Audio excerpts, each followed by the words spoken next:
Okay, welcome back. We're looking today at Jeremy Duff, Elements of New Testament Greek. We've reached section 5.6, which is in the chapter on adjectives, chapter 5.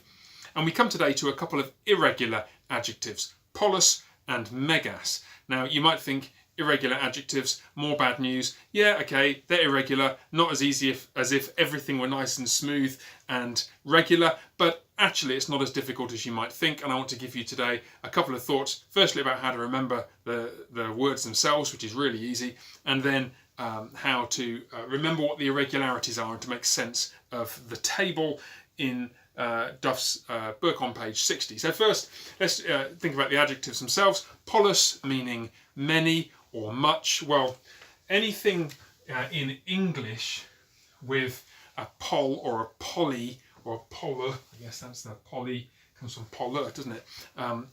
Prefix like polytheism means many of something. So, for example, many wives, polygamy, to worship many gods, polytheism. So polus is not terribly difficult to remember that polus means many or much. Similarly, if you need help from me to remember that megas means large or great, mega, large, mega sale or whatever it is, a mega whatever it is that you see advertised, then I'm not sure there's much that any mnemonics can do to help you if you need more than that to help you. So remembering polus and remembering megas is not difficult. Now, what are the irregularities? Well, first, let's just think about polus and let's think about the regularities to begin with. You notice that almost all of this table is identical to the form of the adjective that you get with a regular adjective like agathos. So the entire feminine declension is exactly the same, and most of the masculine, from the masculine genitive singular and on downwards, and the neuter genitive singular on downwards, is also exactly the same, as long as you remember that the stem is pol with two lambdas, not one. Now, this introduces the slight difficulty. The form of the word that you will be remembering in your, so to speak, dictionary definition has a irregular stem, and it's slightly frustrating, isn't it, that the irregularity comes in precisely the form that you want to remember when you're looking at the dictionary definition. So you do have to remember that. Pol with two lambdas is the stem of the verb, and the irregularities occur in these boxes in the masculine and neuter, nominative and accusative singular. But once you've got that, this regular stem, once the regular stem is in place, then remembering the form for almost all of it is very straightforward. So how do you remember the irregular bits? Well, the masculine accusative singular and the neuter accusative singular, it's not terribly difficult. You can see in the table, to begin with, remember that this is where the irregularities are. Notice that the stem is slightly truncated in polus with a single lambda, and then you notice it's not entirely counterintuitive, is it, that there should be a sigma ending in the nominative singular for the masculine, and a new ending in the accusative singular. Well, that's kind of new, no pun intended, but it does resemble somewhat the new ending in the feminine accusative singular. So if you remember polus, polun, and then off we go, polu, polo, poloi, polis, polone, polois. Feminine stays the same, and then over to the neuter.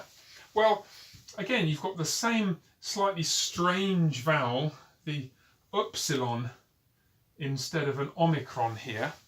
But once you've got that in place, and you'll remember that strange vowel just by remembering polus itself, it's perfectly intuitive to think that the neuter ending is a truncated form of a masculine ending. Just think of what the article does. You have ho, ton in the article. Let me write that so you can read it.